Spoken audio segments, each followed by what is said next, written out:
Hello everyone. Today we'll talk about the monsoons. The monsoons that dominate the psyche of India. We are in the midst of monsoon. Monsoons already arrived in Kerala. What does it mean for the country? What do we understand what the pulsing of the monsoon is? Do we understand what break in monsoons are? So maybe this is time to talk to somebody who does. Dr. Ajit Tyagi is there with us today. We are very fortunate to have him with us. He is the former Director General of IMD, India Met Department, and he is also currently the President of IMS, which is India Met Society, which builds capacity in meteorology for all youngsters like you.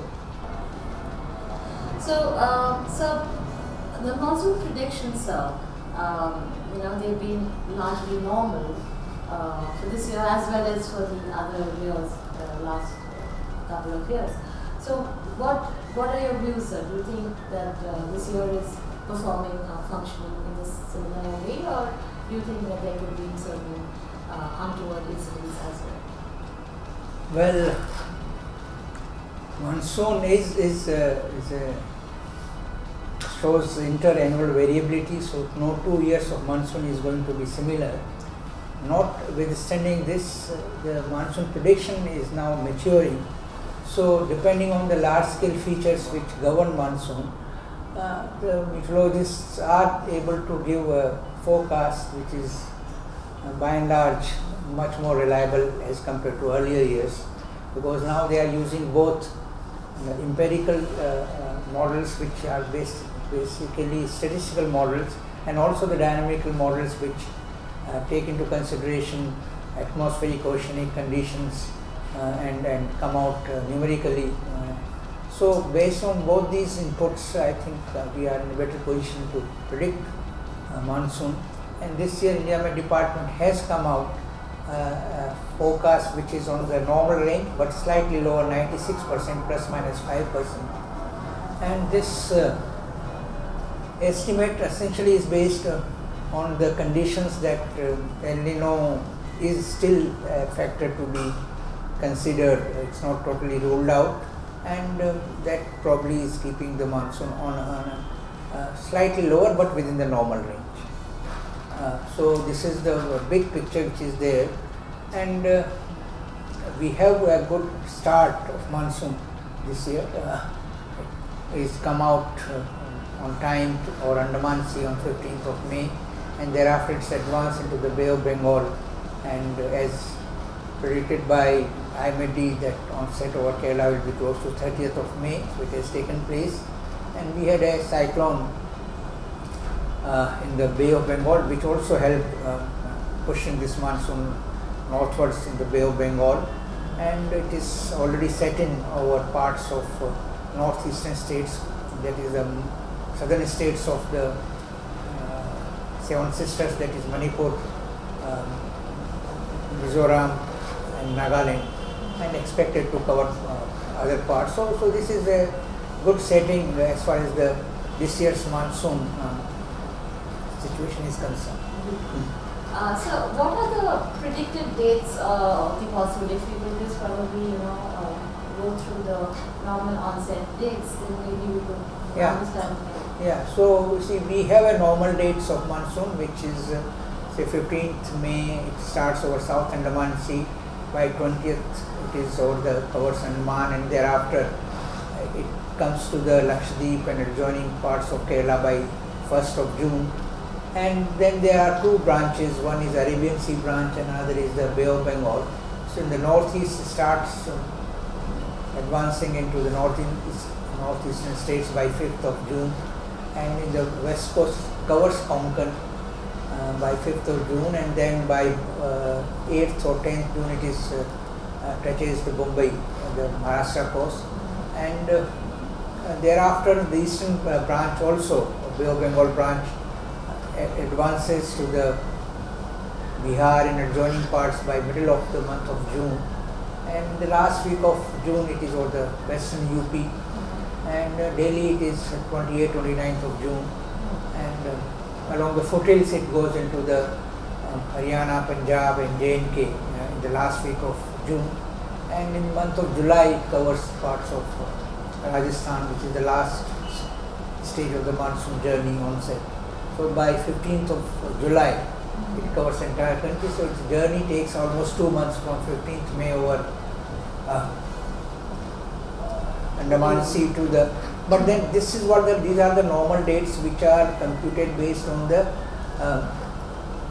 onsets in different years, and it is not like a timetable of the railways that it will each year it will follow the same dates. Okay, so monsoon always advances in pulses. It is not that uniform. Once monsoon is onset at second place, that it will continue over entire country in the same fashion. Okay. So maybe after 10-15 days it weakens.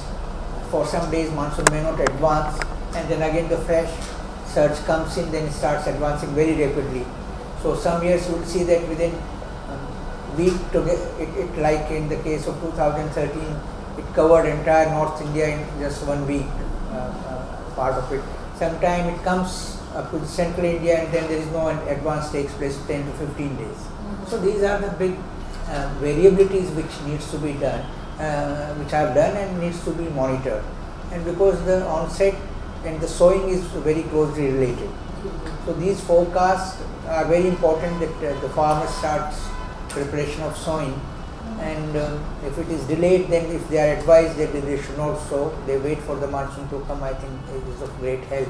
The forecast of the onset to that extent is very important, because the first important agricultural operation of sowing takes is associated with it. And this year, as it appears now, for next 8 to 10 days, the onset of monsoon should be fairly smooth, and most part of the eastern India and the southern peninsula and some parts of the central India should be covering by the 10th of June. This is what the broad things are there, but thereafter again, as I told you, it depends on the next pulse of the monsoon to take it further to the north and west. Okay, so just to our viewers may be already acquainted with these terms. One is break-in monsoon, and one you have said pulse. So what is the relationship between the pulsating nature of monsoon and the break-in monsoon? Yeah, so break results when there is for long period there is no monsoon flow or activities there, so it leads to a break condition. What we say pulse is that strengthening of winds over the Bay of Bengal or Arabian Sea, which brings in the moisture. Okay, so this is where the monsoon comes from the southern hemisphere, it crosses the equator, picks up moisture, and this is brought in by the southwesterly winds, which are, if monsoon is strong during the phase, there stronger winds are there, so we get good sustained monsoon. But at times this flow is weak, and then there is the flow continues to be weak for longer period, it may lead to the break condition. They are weak. It doesn't rain all 45 or say 60 days of monsoon season. So there are, but then the short period variability is there is not cause of worry. But if it is dry period for a week or 10 days, then it causes break, and it does affect many activities, sowing or all the mid-season irrigation and water requirements for agriculture. Okay, but that is not breaking monsoons. Can we predict it, or do we? Yeah. So this used to be challenged. We cannot predict break monsoon, say at the seasonal scale there. But now, as the extended range of 10 to 15 days in advance, with these coupled models inputs being available, there is a fairly good chance that this can be indicated that now monsoon is going to weaken in next 10 or 15 days, or it is going to revive. So this is a positive development in last 5 to 10 years of the monsoon prediction, because even if monsoon is good, it is equally important that its inter-seasonal variability also is predicted, and that is what at the ground level, because farmer in the field, say of Telangana or Madhya Maharashtra or Rajasthan, he is more interested that how the rainfall is going to be in his area for next 10 to 15 days. Even if monsoon is normal, all India monsoon is normal, but if it doesn't rain or is going to be less rain in next 8 to 10 days, he is going to be affected, and he is looking for such forecast, which now with the extended range forecast it is possible to provide it. And the work which is happening now is in this direction. That yes, all India monsoon rainfall is important at macro level, but at the ground level we have to come out with forecasts which are of extended range and of much smaller regions, say, of the state or block level. So does our capacity to predict reach the block or the district level at present? Well, as far as seasonal predictions are concerned, no, not at all. We at the best have gone into 4 homogeneous regions only of the country.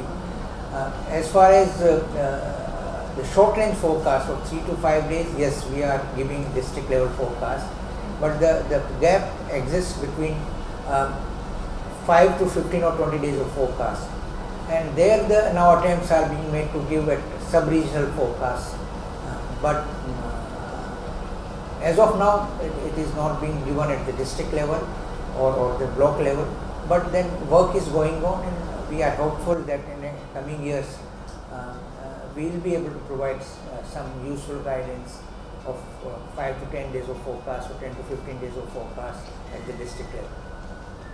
Okay, at the regional level. Yeah. Absolutely, sub-regional level. Yeah, exactly. Yeah, that would be a really, I think, much more useful for Exactly. sowing purposes at least. Canada is experiencing monsoons right now and they are enjoying the rains. But on 31st May, Delhi also enjoyed a full day of rain. So is that monsoon? What is it? What are we experiencing in Delhi? Yeah. What you experiencing is essentially a typical summer showers which is there, which takes place with association with the western disturbance, and some moisture incursion which also takes place comes from Bay of Bengal or Arabian Sea, depending on the large scale features. So in this case these spells are there, short-lived spells are there. Monsoon will come, but it will come only in the last week of June, and till then we'll have to go through the heat spells interspersed with some of these thunder showers to bring the relief. But we can't associate these spells of rain with the monsoon over northwest India. And we have some more heat waves yet. Of course, spells of high temperatures, and some time maybe one or spell of heat wave in some parts of the northwest India is expected, which is the June weather. Yes. So it is nothing abnormal. If we have good heat, good monsoon also is related to that also. So the last question, sir, is about El Nino. We have known that El Nino has had a certain influence on the monsoons. So what do you think has happened to El Nino this year? Do you think there's an influence? Well, yes, everybody talked about El Nino, and initially there was some of the centers were giving very high probability of El Nino being during the monsoon season concurrent with it, but now this probability has come down to 50%, and that is what has been factored into the forecast. And I am sure apart from the El Nino, there are many other factors also which is taken into consideration in monsoon forecast, and with all these inputs, the Indian Environment Department has come out with a forecast, and with the beginning of El Nino or El Nino becoming not a major factor, I think they are much more optimistic and confident about the forecast. Thank you, sir, for being with us. We hope to see you again once we start with our monsoon in Delhi. Maybe we would need to understand a few more phenomena about how it's going and what's going to happen this year. Please watch for more. Thank you.